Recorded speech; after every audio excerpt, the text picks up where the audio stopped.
Hello বন্ধুরা, এর আগের ভিডিওতে আমরা আপনাদের সামনে তুলে ধরেছি পরিবার নিয়ে এত কম খরচে আমরা ভেনিস কী করে ঘুরে এলাম। আজ আমরা আপনাদের সামনে তথ্য তুলে ধরব ভেনিস থেকে পিসা এবং ফ্লোরেন্স কী করে ঘুরলাম। আসুন দেখে নিই।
বন্ধুরা, আজকে আমরা ভেনিস থেকে বেরিয়ে পড়ছি। এখন সকাল 8:30 বাজে।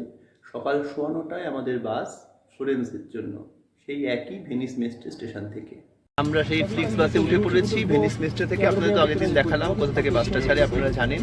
একদম স্টেশনের পাশ থেকেই ছাড়ে। আমরা উঠে পড়েছি, এবার আমাদের গন্তব্য ফ্লোরেন্স।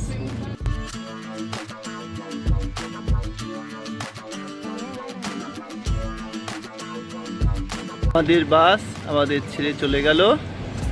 আমরা এখন এসে পৌঁছলাম ফ্লোরেন্স ভিলা কস্টাঞ্জা বাস স্টেশনে। খুব যে একদম বাস স্টেশন টাইপের সেরকম বিষয়টা না, একটা ওয়ান টাইপ অফ পার্কিং স্পটের মতোই। লাগেজ ভেবেছিলাম এখানে স্টোর করবো, কিন্তু সেরকম কোনো ব্যবস্থা নেই।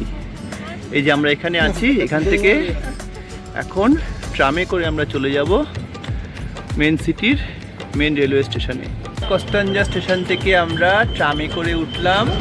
এখন আমরা যাচ্ছি স্টেশনের দিকে।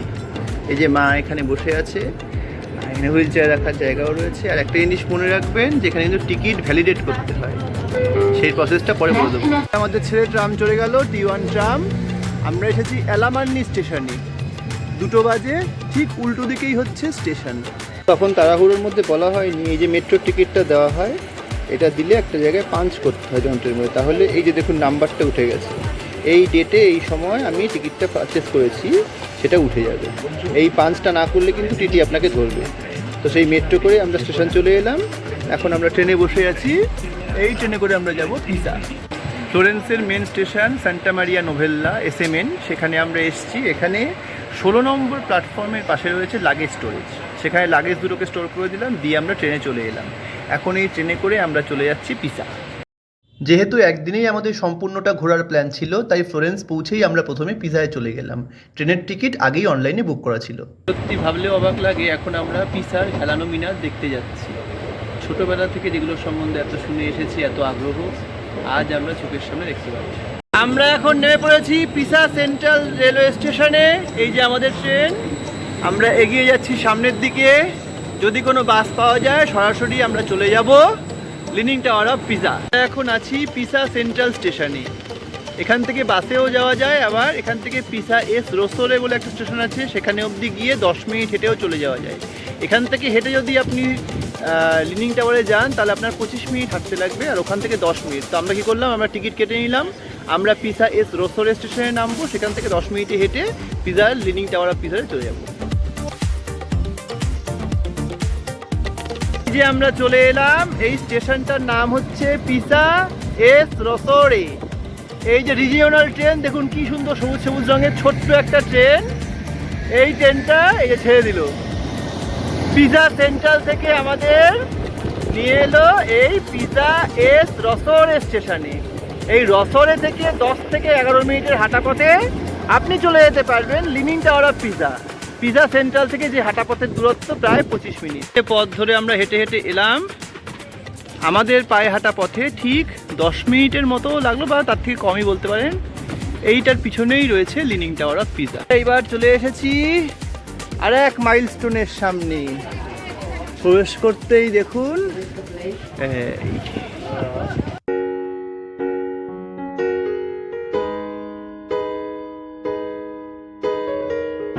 আজকে আমাদের আনন্দের কোনো শেষ নেই।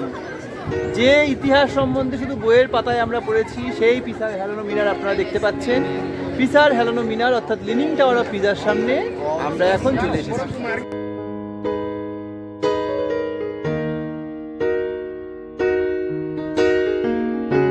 একই চত্বরের মধ্যে চার্চ রয়েছে, আবার দেখুন পাশেই এই যে রয়েছে পিসার হেলানো মিনার, আর এই মিনারের পাশে এখানে রয়েছে মিউজিয়াম।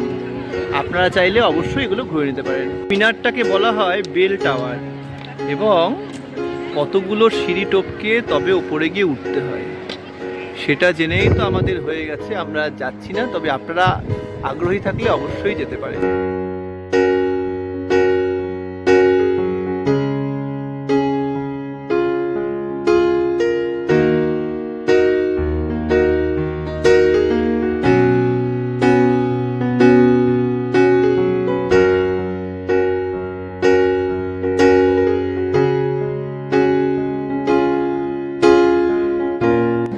আমরা লিনিং টাওয়ারকে বিদায় জানিয়ে এগিয়ে চললাম সামনের পথে। একটা গুরুত্বপূর্ণ তথ্য আপনাদের সামনে তুলে রাখি।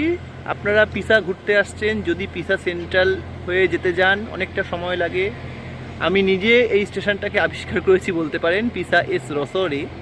এখান থেকে ঠিক লিটারালি 6 থেকে 7 মিনিট হাঁটা পথে আপনি চলে যেতে পারবেন। পিসা সেন্ট্রাল নামবেন, ওখান থেকে আবার বাস নেবেন, আবার ট্রেন নেবেন, এত কিছু না করে চেক করবেন ফ্লোরেন্স থেকে পিসা এস রসোরে আসার ডাইরেক্ট ট্রেন কী আছে। আমরা যেরকম ফেরার ট্রেনটা এখান থেকে ডাইরেক্ট ফ্লোরেন্স চলে যাব। এবং সবচেয়ে মজার কথা এই যে দেখুন, এখানে লিফটের ব্যবস্থা রয়েছে, 1, 2 করে এরকম প্ল্যাটফর্ম রয়েছে এখানে, এবং লিফটের ব্যবস্থা রয়েছে। লিফটে করে আমার মাকে নিয়ে হুইল চেয়ার করে এক পার থেকে এক পায়ে নিয়ে এলাম, এবং আমাদের ট্রেনটা 5:45 এখানে ঢুকবে। এই তথ্যটাই আপনাদের দেওয়া। খুব ভালো সিস্টেম এখানে। এবং যদি পিসা সেন্ট্রাল না হয়ে আপনাদের যদি মনে হয় একটু কম হাঁটবেন, তাহলে পিসা এস রসোরেতে নামুন, আপনাদের সুবিধা হবে। নির্ধারিত সময় ট্রেন ধরে আমরা ফ্লোরেন্সের সান্টা মারিয়া নোভেল্লা স্টেশন চলে এলাম। সান্টা মারিয়া নোভেল্লা স্টেশন থেকে আমরা হেঁটে চলে এলাম গুগল ম্যাপ দেখে। এখানে স্পাইস ইন্ডিয়া রেস্টুরেন্ট বলে রেস্টুরেন্ট আছে, ওখানে খাওয়া দাওয়া করব। খাওয়া দাওয়া করে এই যে ঠিক পিছনেই দেখছেন 13 নম্বর একটা বাস দাঁড়িয়ে আছে একদম রেস্টুরেন্টের সামনেই। এই বাসটা করে আমরা চলে যাব পিয়াজালে মাইকেল এঞ্জেলো। ওখান থেকে খুব সুন্দর শহরের ভিউটা পাওয়া যায়। যদি একটু আগে যেতে পারতাম তো ভালো হতো, সানসেট পয়েন্ট খুব সুন্দর ওটা, কিন্তু সেটা আমাদের মনে হচ্ছে না আর হবে। কিন্তু আমরা এখান থেকে যাব মাইকেল এঞ্জেলো, ওখান থেকে ভিউ দেখে আবার শহরে নেমে আসবো। তো এখন আপাতত স্পাইস ইন্ডিয়া রেস্টুরেন্টে খাওয়া দাওয়া করছি, ইন্ডিয়ান রেস্টুরেন্ট। তারপরে এখান থেকে বাস নাম্বার 13টা ধরবো। আমাদের পরিকল্পনা একটু চেঞ্জ করতে হলো, কারণ অনেকটা রাত হয়ে গেছে খেয়ে বেরোতে। এখন 9:15 হয়ে গেছে। আমরা ভেবেছিলাম হয়তো প্যারিসের মতো 10টা অবধি দিন থাকবে, সেটা নয়। তো এখন মাইকেল এঞ্জেলো গিয়ে কোনো লাভ নেই, কারণ রাত হয়ে গেছে ওখান থেকে, এবং বাস পাওয়াটাও সমস্যা হতে পারে। তবে আপনারা এলে অবশ্যই মাইকেল এঞ্জেলো আসবেন, ওখানে ভিউ পয়েন্টটা খুব সুন্দর। আমরা মাইকেল এঞ্জেলো গেলাম না, আমরা এখন ফ্লোরেন্স শহরের বিভিন্ন স্পটগুলো ঘুরে ঘুরে দেখব। আমরা রাতের অন্ধকারে আস্তে আস্তে হাঁটতে হাঁটতে এগোচ্ছি। দূরে দেখুন সূর্যের আলোর যে ঘন ঘটা সন্ধ্যার, আন্দাজ করতে পারছেন মাইকেল এঞ্জেলোতে থাকলে কীরকম সানসেটটা দেখা যেতে পারতো। যাই হোক, আমরা যেতে পারলাম না, অনেকটা রাত হয়ে গেছে। তাই এখন এই নদীর পাড় ধরে আমরা হেঁটে হেঁটে যাচ্ছি। নদীর নামটা ভুলবশত ভুলে গেছি আমি, পরে স্ক্রিনে দিয়ে দেবো। এই নদীর পাড় ধরে রাস্তা দিয়ে হাঁটতে হাঁটতে এখন সামনের দিকে আমরা এগিয়ে যাব। এখন যে ব্রিজটার উপর দাঁড়িয়ে আছি তার নাম হচ্ছে পন্টে ট্রিনিটা, আর মনে পড়েছে এই নদীর নাম হচ্ছে অর্ণ নদী। আর অর্ণ নদীর উপরে, ব্রিজের ওপরে অর্ক বসে আছে ওর মায়ের সঙ্গে। আর ঠিক উল্টো দিকেই যদি দেখেন, ওই ব্রিজটা হচ্ছে পন্টে ভেসিও, ইউরোপের সবচেয়ে ওল্ডেস্ট ব্রিজ। এখন আমরা এই পথ ধরে গিয়ে ওদিক থেকে ওই ব্রিজটার মধ্যে গিয়ে উঠব। পন্টে ট্রিনিটার ওপরে আমরা ছিলাম, যেহেতু এই রাস্তা দিয়ে আমরা যাব তাই ওই পারে আর গেলাম না। এই পথ দিয়ে যেতে যেতেই দেখুন আমরা এখন চলে এসেছি ইউরোপের সবচেয়ে ওল্ডেস্ট ব্রিজের ওপরে। ব্রিজের কাছাকাছি আমরা চলে এসেছি, যার নাম পন্টে ভেসিও। ভাবতে অবাক লাগে, ইউরোপের সবচেয়ে পুরনো ব্রিজের ওপরে আমরা এখন দাঁড়িয়ে আছি। পন্টে ভেসিও ব্রিজের ওপরে আমরা চলে এসেছি।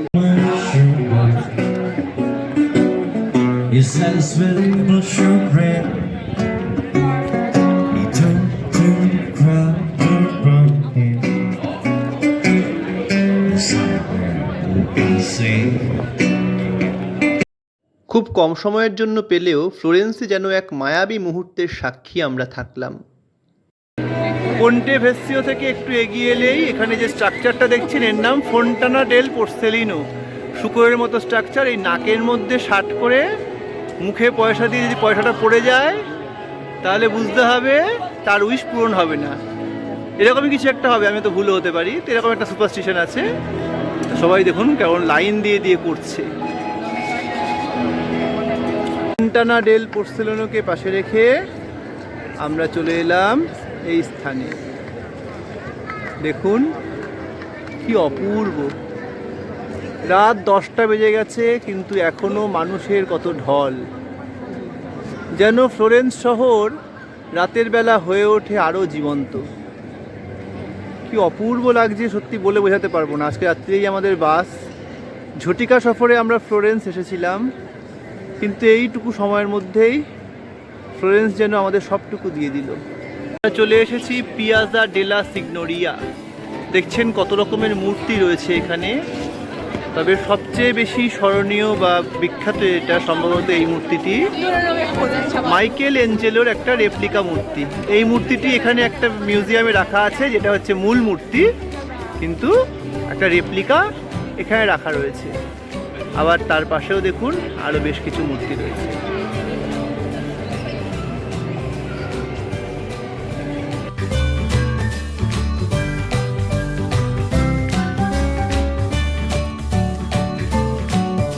পথ ধরে হেঁটে আস্তে আস্তে 5 মিনিটে আমরা পৌঁছে গেলাম ফ্লোরেন্সের সবচেয়ে আকর্ষণীয় যে জায়গা, অর্থাৎ ডেল ফিওরে। এই যে ডোমটা দেখছেন মাথার ওপর, এটাকে বলা হয় এই বিশ্বের যত ক্যাথিড্রাল আছে তাদের মধ্যে সবচেয়ে বড় সাইজের ডোম। আমরা এখন চলে এসেছি ক্যাথিড্রাল ডেল ফিওরে।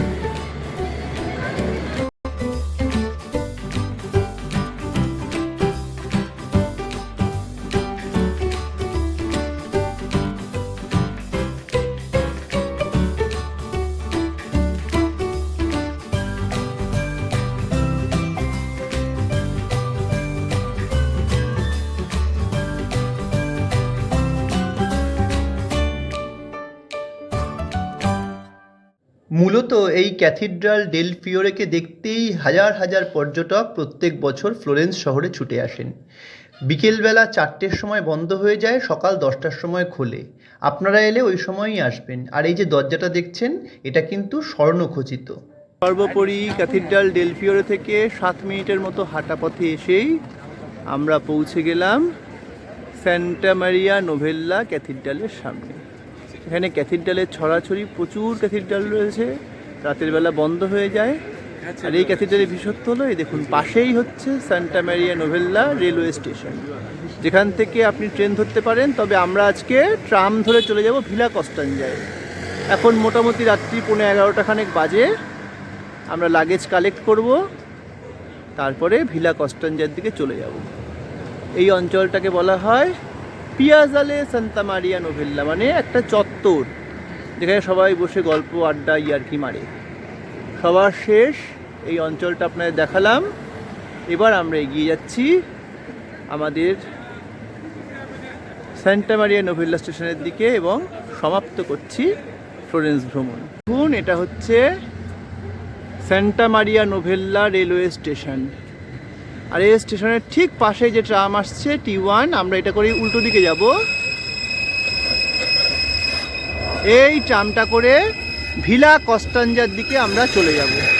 এই যে স্টেশন থেকে নেমে এলেই এই যে ট্রামটা দেখছেন এটা হচ্ছে T1। এই ট্রামে করে আপনি সোজা চলে যেতে পারবেন ভিলা কস্টাঞ্জা বাস স্টেশনে।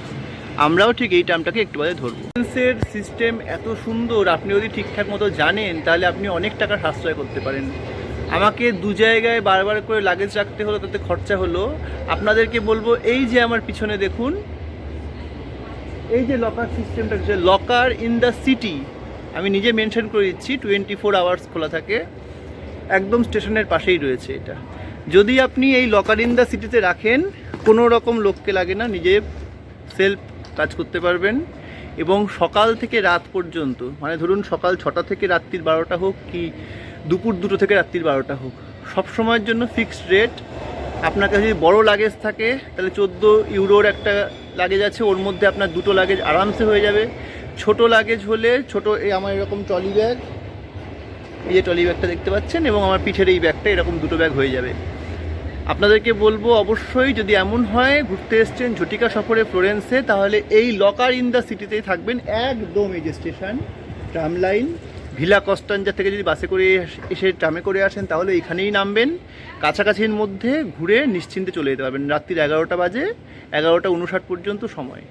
এখন আমি চলে যাচ্ছি স্টেশনের দিকে। রাতের ট্রেন বুঝতেই পারছেন, রাতের ট্রাম, এবং আমরা 4 জনই একমাত্র রয়েছি ট্রামটার মধ্যে। পরের স্টেশন ভিলা কস্টাঞ্জায় আমরা গিয়ে নামবো মোটামুটি রাত 12:15 নাগাদ। 12:30টায় ভিলা কস্টাঞ্জা থেকে আমাদের বাস, আমরা চলে যাব নাপোলির উদ্দেশ্যে। এটা T1 ট্রাম, যেটা ফ্লোরেন্সের Santa Maria Novella railway station থেকে বাস স্টেশন ভিলা কস্টাঞ্জা পর্যন্ত যায়। এবার আমরা নামবো। প্রায় 12টা বাজতে চললো, আমাদের বাস 12:30টার সময় এখানে আসবে। ভিলা কস্টাঞ্জা স্টেশন ফ্লোরেন্স শহরের, ভিলা কস্টাঞ্জা বাস স্টেশন ফ্লোরেন্স শহর। দেখুন রাতের বেলা এখানেই আমাদের বাস আর কিছুক্ষণ বাদে আসবে। আমাদের পরবর্তী গন্তব্য নাপোলি। যথাসময়ে বাসে আমরা বেরিয়ে পড়লাম এবং পরদিন ভোরবেলা পৌঁছে গিয়েছিলাম নাপোলি। আর নাপোলি থেকে আমরা গিয়েছিলাম মাউন্ট ভিসুভিয়াস আগ্নেয়গিরি দর্শন করতে, যেটা সম্ভবত বাংলায় প্রথম ভিডিও হতে চলেছে। অবশ্যই দেখুন আমাদের পরবর্তী ভিডিও। সবাই ভালো থাকবেন। নমস্কার।